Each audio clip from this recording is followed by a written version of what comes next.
Hey, it's Eric G. Around the House is sponsored by Baldwin Hardware. For 75 years, Baldwin Hardware has been known for its first-class quality and craftsmanship in door and cabinetry hardware. As an alumnus of the Baldwin Hardware Design Council, I can say I have seen the details and quality from design to the finished product. If you're looking for a new style and old-world craftsmanship, I can tell you there is only one Baldwin Hardware. Check out what would look great in your home at baldwinhardware.com.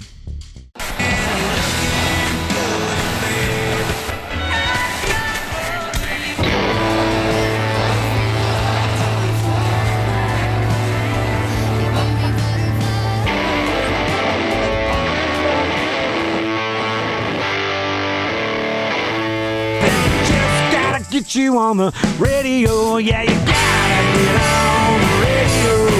gotta get on the radio. Welcome back to Around the House with Eric G. This is our Wednesday midweek special. This is where we're going to talk about subjects that maybe we didn't get a chance to dive into on the radio. Well, thanks for tuning in. This is going to be a fun show. This little podcast here is going to be about, this week, affordable housing.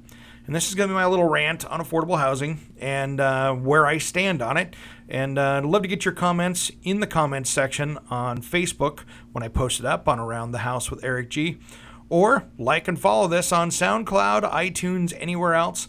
Love to get your feedback on our social media pages because we want to have an honest discussion. And there's a lot of different answers for this, but I want to get everybody included in this conversation. So here's one of the problems I see with our affordable housing up here, and it's not affordable housing. It's getting really expensive here in the Northwest. When you see double-digit increases every year, it's getting hard for people that are working to afford a house, and I get that. Some of the problems we have, though, goes right in the face of the people that we call urban planners, because urban planning is the game plan of how we're going to develop out these cities. The problem with that is we end up having developers, basically, and city planners that decided that we're going to actually start changing our city into a more European business landscape. So housing is going to be high-rises, housing is going to be townhomes, it's going to be very dense inner city type stuff. So what happens is you lose your character, you lose your 1920s homes, you lose all these little things because they get torn down so you can put bigger complexes in. So what happens is you now pay for that. And when you pay for that, you really pay for that because now they're trying to get people out of cars. That's what they're trying to do. And they want to get people on mass transit. They want to get the bikes out there. Look what they're doing in Portland on Foster Road, for instance. They're taking it a very busy 4-lane street and making it a 2-lane street to put the big bike paths in there. Problem is when they do that, it's going to put all those cars that are going to get backed up, because it gets backed up as it is anyway, onto the other streets. And I think it's going to make for less safe neighborhoods. And that's going to be a big problem. But that's the plan. Look at Seattle. Seattle's a great model for all of us in Portland down here. If you look up there and look what's happened up there, we're following the same exact plan. So when you start getting into certain areas, you won't even recognize it if you've been in there in the last 5 years. You go into some of the different neighborhoods. You'll go in there and go, oh man, I love those old stores and all of that stuff. You go down there and they're all gone. It's just all brand new concrete mixed use buildings. There's no parking. You can't get there. And guess what? All that beautiful character that was 50 or 100 years old has been hauled off to the landfill. That's where we run into some of these problems. And that's where I have a kind of an issue with it. I like the character of the Northwest. I love our architecture. I like the mixed different styles. It's what makes it kind of beautiful to me. Putting in brand new concrete and glass buildings does not do that for me. So that's our first problem. And that's going to change, especially when we've got tolls coming on the freeways that they've been talking about. Guess what? That's not making things affordable for people. That's making people that are in the higher incomes will be on the freeways, and the basically the people that are on the lower income or the middle class won't be on the freeways. They'll be driving through the streets not having that luxury. So that's some of the problems we're going to run into, and we got to keep an eye on that stuff. So the European model is what they're shooting for. If you don't like it, put somebody else different in office, but that's the direction we're heading. Now, here's the other big thing that happens when we're talking about, well, urban planning and what we've got going on here. When you're talking about building a house, so let's say you've got in a neighborhood in Portland. We'll just grab Portland here because it's a good example. And there's been some big changes that are going to fix this. Well, fix it and make it more expensive. So here's what's happening. So you go to build a house, you can have, depending on where you're at and what city you're at, but you can have $20,000, $30,000, $40,000 in development fees, depending on what you're trying to build. Those are fees that you pay at the time of permitting that go to the city to do what you want to do to the property. And I get that. You need to have some kind of a fee to do it, but that gets really expensive, especially when you're trying to build affordable housing. If you just spent $200,000 on a house that needs to be torn down, so now you're going to add $40,000 or $50,000 or even $30,000 onto it, okay, you added there. But wait, there's more. Now you got to get into demolition fees. So let's say this house is not fixable. It's had damage. It's had homeless people squatting in there. They've had some fires inside. It's a mess. Too expensive to fix it. Well, here's the problem. Now it used to be a $15,000 demo, and I get that we have to do this. Don't get me wrong. I want people to have the lead paint and the asbestos under control. But what happens is when they come in there now with the new laws, they have to deconstruct that house and take all the lead paint out of it, and they have to take out all the asbestos. You've got to get rid of all that. Then it can get torn down. So what happens? Now you've got a $60,000 demo.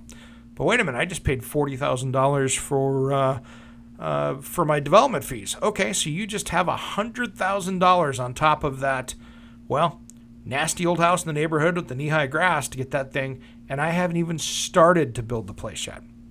So, next problem, labor. People out there working in the trades are getting a pretty decent affordable wage right now because there's such a shortage. Contractors and builders are trying to keep good people on board, so they have to pay them more and more and more. But what happens? Your project costs more and more and more. That's an issue. So, what do we do about it? It goes back to our school districts. We need to make sure that they know how to put trades back in schools. I don't know. I was really disappointed when I put my kids, when they first moved to the Portland area in the Lake Oswego School District.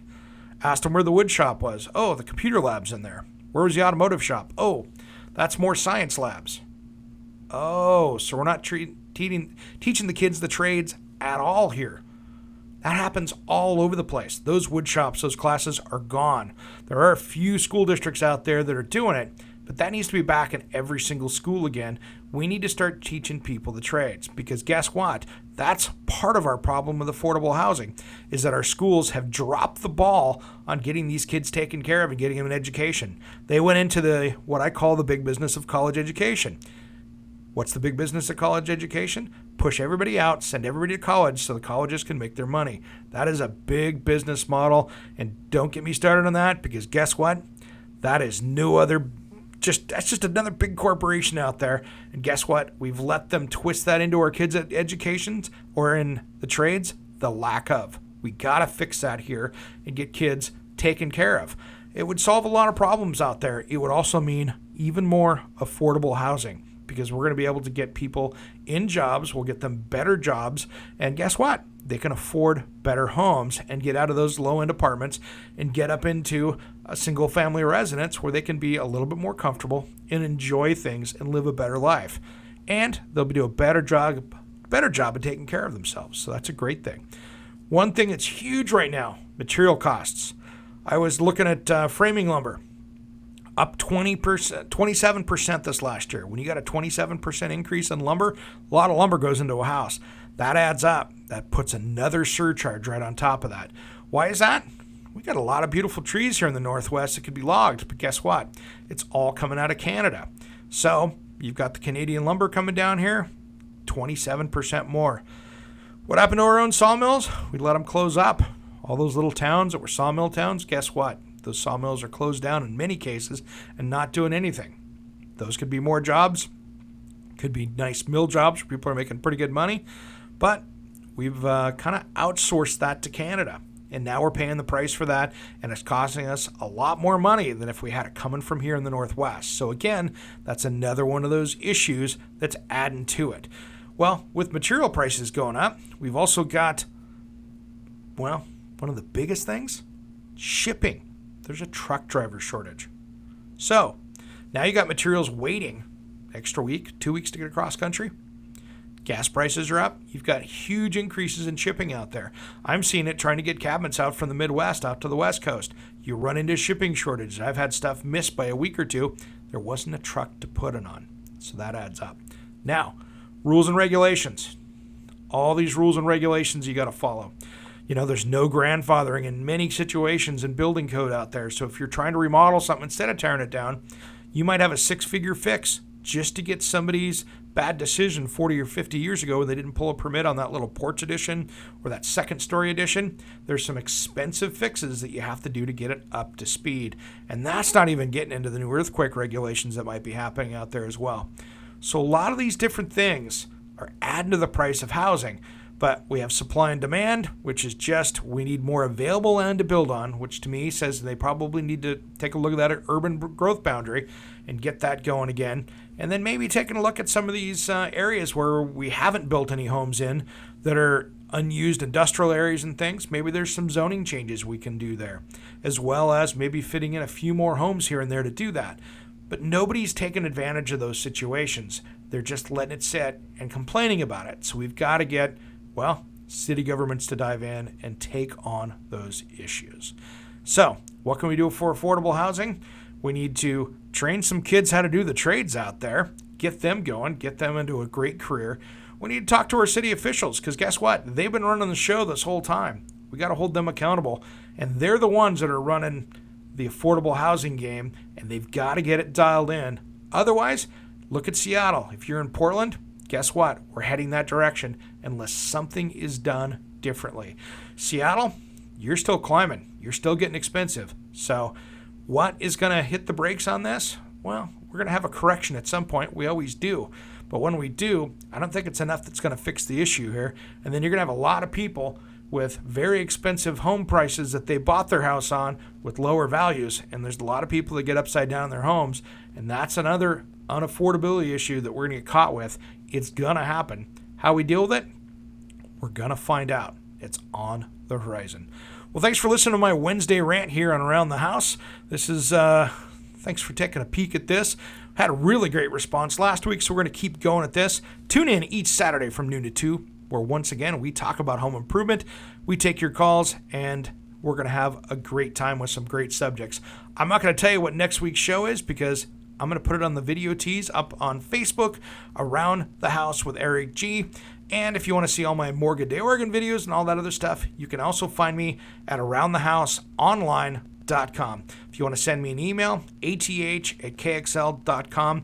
And always love to get your feedback on Around the House with Eric G on Facebook, as well as take a look at our new page we've got. It's a closed group page.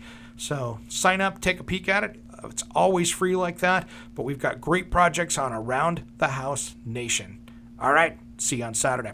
Hey, it's Eric G. from Around the House. If you want to reach the smartest listening audience of homeowners and contractors without competing with those crazy political ads, head to aroundthehouseonline.com and contact me personally for more information. That's aroundthehouseonline.com.